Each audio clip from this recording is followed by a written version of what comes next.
अरे शांता बहन, आओ आओ, आज बड़े दिनों बाद याद आई। भैया 4 किलो बिरयानी पैक कर दो, आज घर में मेहमान आए हैं, उनसे तुम्हारी बिरयानी की खूब तारीफ की है मैंने, तो कह रहे आज टेस्ट करवाई दूं। हाँ हाँ शांता बहन, अभी पैक कर देता हूँ, साथ में सलाद और चटनी भी रख दूंगा। बिरयानी बिल्कुल गर्म है, उम्मीद करता हूँ आपके मेहमानों को पसंद आएगी। आपके हाथ की बिरयानी आखिर किसे पसंद नहीं आएगी भाई साहब। ये है किशनगढ़ गांव में रहने वाला मदन लाल, जो उस गांव में बिरयानी बनाकर बेचा करता था। उसकी बिरयानी गांव में सभी को खूब पसंद आती थी। वैसे तो रोज ही उसकी अच्छी आमदनी हो जाती थी, लेकिन त्योहारों के समय उसकी आमदनी और भी बढ़ जाती। ऐसे ही समय बीता। एक रोज घर पहुंचकर मदन हिसाब कर रहा होता है। लो, दुकान से आए नहीं कि फिर हिसाब किताब लेकर बैठ गए। चलिए पहले चलकर खाना खा लीजिए, उसके बाद ये सब करते रहना। ललिता, इतनी कम कमाई से हम अच्छी जिंदगी कैसे जी पाएंगे? नहीं नहीं, मुझे अपने काम को कैसे भी करके आगे बढ़ाना होगा। अब मदन कोई न कोई जुगाड़ लगाकर अपनी लागत कम करके कमाई बढ़ाना चाहता था। इसके लिए उसने बिरयानी में महंगे चावल की जगह राशन के सस्ते चावल डालने शुरू कर दिए। अरे भाई, ये चावल तो बहुत छोटे लग रहे हैं और स्वाद भी इनका अलग है। नहीं रमेश भाई, चावल तो वही है और वैसे भी इतने कम दाम में तुम्हें कहीं और बिरयानी नहीं मिलेगी।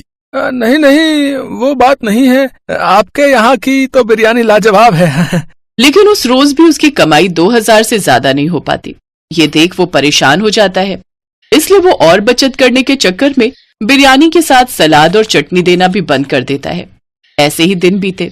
एक रोज वो किसी काम से शहर गया हुआ था और लौटते वक्त जंगल वाले रास्ते से घर लौट रहा था। तभी उसकी नजर आदिवासियों के ऊपर जाती है, जो कुत्ते को पकड़कर आग में पकाकर खा रहे होते हैं। ये देखकर मदन लाल उनके पास जाता है। अरे अरे, ये तुम लोग क्या कर रहे हो? इस कुत्ते को पकाकर खा रहे हो? हाँ, हम आदिवासी हैं भाई, और जब हमें खाने के लिए कुछ नहीं मिलता तो हम इसे ही पकाकर खा जाते हैं। बहुत ही स्वादिष्ट होता है, आप खाओगे क्या? अरे नहीं नहीं, तुम लोग ही खाओ। बाजार में चिकन कितना महंगा मिलता है, कितने पैसे तो उसी में बर्बाद हो जाते हैं। तो क्यों ना मैं भी इनकी तरह बिरयानी में कुत्ता डालकर बेचूं। वैसे भी लोगों को तो मांस खाने से मतलब है, फिर वो चाहे मुर्गे का हो या कुत्ते का। ऐसा सोचकर अगले ही दिन मदन लाल जंगल की ओर जाता है और थोड़ी सी बोटी डालकर कुत्ता पकड़ लाता है। फिर उसे काट कर ले आता है और अगले दिन उसी में बिरयानी बनाकर सबको खाने को देता है, जिसे खाने के बाद एक ग्राहक उससे कहता है, अरे मदन भाई, ये क्या, ये बिरयानी में तो एक भी लेग पीस नहीं है, ऊपर से इसका स्वाद भी कुछ अटपटा सा है। अरे अब जरूरी तो नहीं ना कि हर रोज आपको लेग पीस ही मिले, जो बना है उसे खा लो। तभी वहाँ शांता बहन आ जाती है।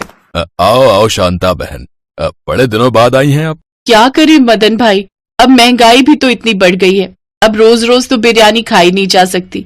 अच्छा, अब 2 किलो बिरयानी पैक कर दो। उस दिन मदन लाल खुश था, कम लागत लगने से उसकी ज्यादा कमाई हो गई थी। शांता जब वो बिरयानी लेकर घर आती है और अपनी बेटियों को खाने को देती है, तो उन्हें उसमें से एक अजीब सी स्मेल आती है। छी माँ, इसमें तो कितनी बदबू आ रही है, दिखा तो, आय हाय कितनी गंदी बदबू है। मैं अभी से फेंक कर आती हूँ। शांता बिरयानी बाउल में लिए बाहर जाती है, तभी एक आदिवासी आदमी उससे टकरा जाता है। नजरों में कोई खराबी है क्या, जो देखकर नहीं चला जाता?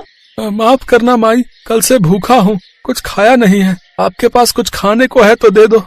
ये बिरयानी इसे ही दे देती हूँ, वैसे भी पैसे देकर खरीदी है तो बेकार में फेंकने से अच्छा है कि इसे ही खाने को दे दूं, कम से कम बदले में दुआएं तो देगा। अच्छा ये लो, चिकन बिरयानी खा लो। चिकन बिरयानी? आप मुझ भूखे को बिरयानी खिलाएंगी? आपका दिल तो सचमुच बहुत बड़ा है। उस बिरयानी को जैसे ही उस आदमी ने अपने मुंह में डाला तो उसने कहा, क्यों मजाक करती हो बहन जी, ये कुत्ता बिरयानी देकर इसे चिकन बिरयानी कह रही हो? ये क्या बकवास कर रहे हो? मैं एक आदिवासी हूँ, जंगल में कुछ न मिलने पर कुत्ता भी पकाकर खा जाते हैं, इसलिए मुझे अच्छे से पता है कि इसमें डाले हुए पीस कुत्ते के हैं। ये सुनकर शांता गुस्से में आ जाती है। उधर घर जाने से पहले मदन लाल उस दिन भी जंगल से कुत्ता मारकर बोरे में डालकर घर लाता है और घर के पीछे छुपकर उसे लाकर काट रहा होता है। छी, ये आप क्या कर रहे हैं? इसका मतलब आप बिरयानी में कुत्ता डालकर? हे भगवान, आपको शर्म नहीं आई लोगों को धोखा देते हुए? चुप कर तू, धंधे में हर चीज जायज है, समझी? आज भी मैं दुकान में कुत्ता बिरयानी बेच कर आया हूँ और ये देख मेरी कितनी कमाई हुई है, देख। फिर वो दोनों घर के अंदर चले जाते हैं। कुछ देर बाद उनके घर के बाहर लोगों की भीड़ लग जाती है। अरे इतने सारे ग्राहक यहाँ, लगता है इनको वो बिरयानी कुछ ज्यादा ही पसंद आ गई। तभी तो घर तक लेने आ गए। अभी नहीं, देखिए कल मिलेगी। अब आपको कल मिलेगी चिकन बिरयानी। अच्छा, चिकन बिरयानी या कुत्ता बिरयानी? अरे बिल्कुल सही कह रही है वो। है तुम्हारे हाथ की बिरयानी खाकर मुझे सुबह से उल्टियां हो रही हैं और मुझे तब से दस्त लग गए। भाई साहब जरा यहाँ आना तो। उस आदिवासी आदमी को वहाँ देख मदनलाल हैरान रह गया। इसे अभी के अभी पुलिस के हवाले कर देते हैं। इसे ऐसे नहीं छोड़ना चाहिए। खाने में इतनी मिलावट कर रहा है ये। सब मदन को पकड़ कर ले जाने वाले होते हैं कि तभी वहाँ ललिता आ जाती है और वो सबसे अपने पति के किए की माफी मांगती है। मदनलाल को भी अपनी गलती का एहसास हो जाता है और वो भी सबसे माफी मांगता है।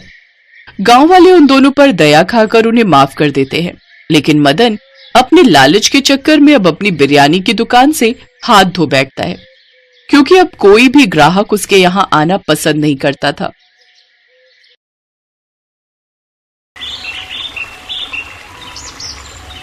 करीम की बिरयानी पूरे मुरादाबाद में मशहूर थी। शाम होते ही उसके बिरयानी के ठेले पर ग्राहकों की भीड़ लग जाती थी। करीम का बिरयानी बनाने का तरीका बहुत अलग था। बढ़िया चिकन, मटन और खुशबूदार मसाले, खिला खिला चावल बिरयानी के स्वाद में चार चांद लगा देता था। पर अचानक एक दिन करीम को हल्का बुखार आया तो वो घर पर थोड़ा आराम करने के लिए उस दिन ठेला नहीं लगा सका। उसने सोचा कि तबीयत में सुधार हो जाएगा, पर करीम की तबीयत ज्यादा बिगड़ गई और बुखार ज्यादा बढ़ता गया, जिस कारण करीम के शरीर में बहुत कमजोरी हो गई। इसी वजह से करीम बिरयानी का ठेला भी नहीं लगा पा रहा था और उसके काम का नुकसान हो रहा था। ये लो तुम्हारी दवाई, डॉक्टर साहब ने बोला है बिल्कुल भी काम पर नहीं जाना, अभी तुम कुछ दिन और आराम करो। नहीं रुखसाना, मेरा पहले ही काम बहुत खराब हो गया। कितने दिन से मैंने ठेला नहीं लगाया और तुम्हें तो पता है घर का किराया सर पर आ रहा है। बिजली पानी सबका किराया भी तो देना है। काम नहीं करूंगा तो पैसे कहाँ से आएंगे। चिंता मत करो, अब मैं ठीक हूँ, बस थोड़ी कमजोरी है। कल सुबह ठेला लगाने की तैयारी करता हूँ।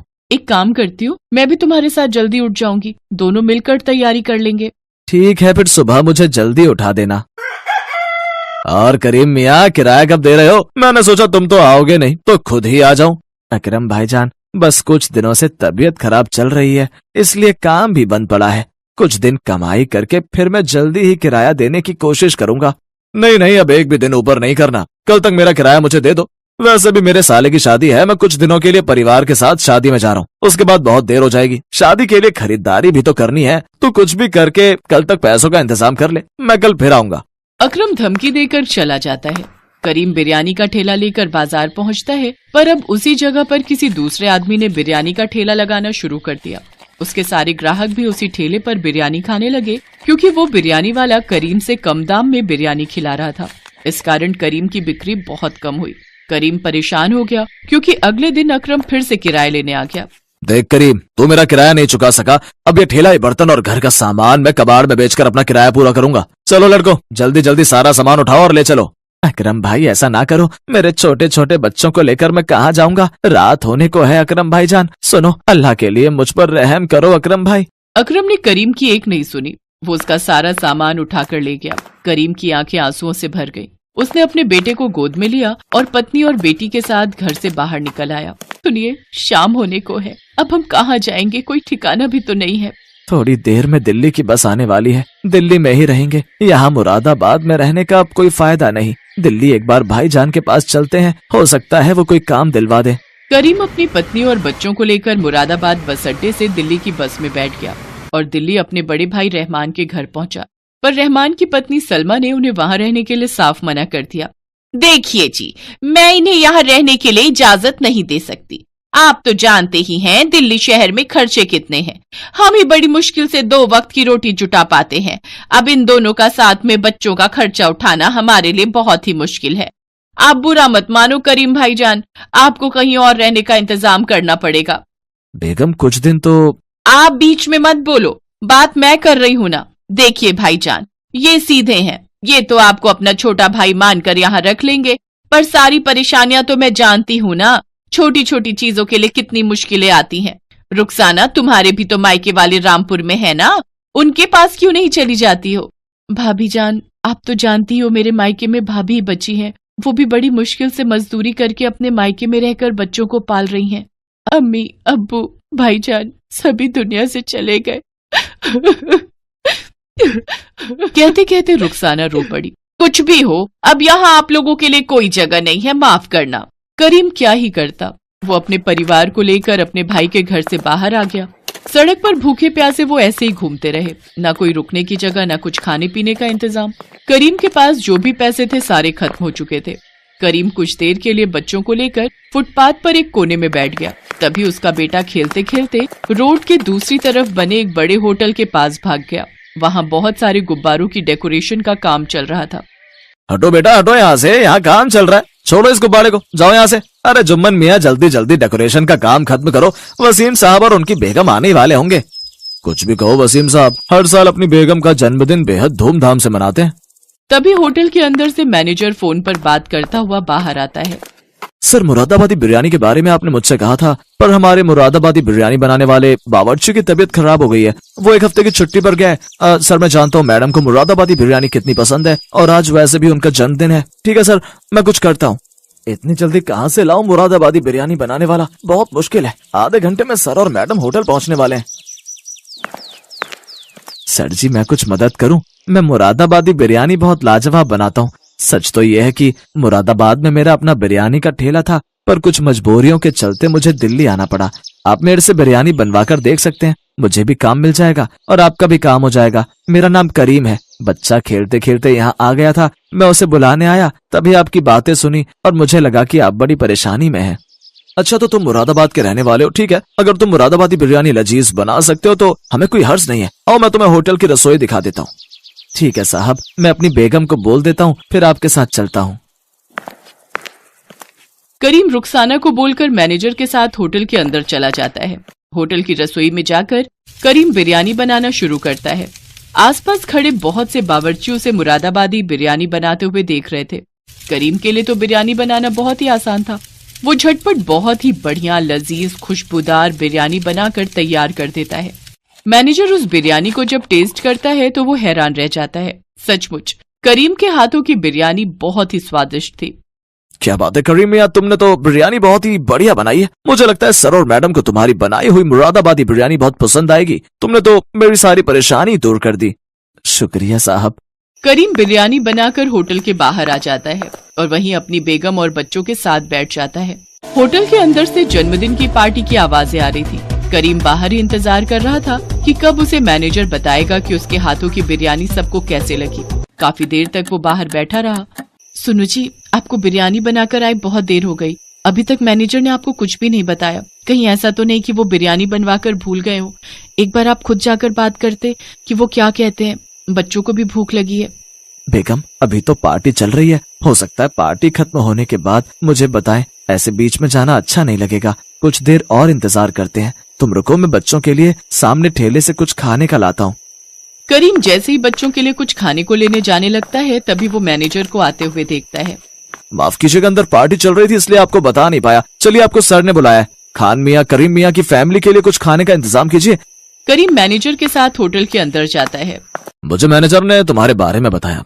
तुम्हारे हाथों की मुरादाबादी बिरयानी बेहद लाजवाब थी, हमारी बेगम को बहुत पसंद आई। इसलिए हमने सोचा है कि अब से तुम हमारे होटल में बावर्ची का काम करोगे और बिरयानी बनाने की पूरी जिम्मेदारी तुम्हारी होगी। जिस तरह से हमें बहुत पसंद आई है, हमें पता है हमारे कस्टमर भी इस बिरयानी को बहुत पसंद करेंगे। मैनेजर करीम मियाँ को कल से नौकरी पर रख लीजिए।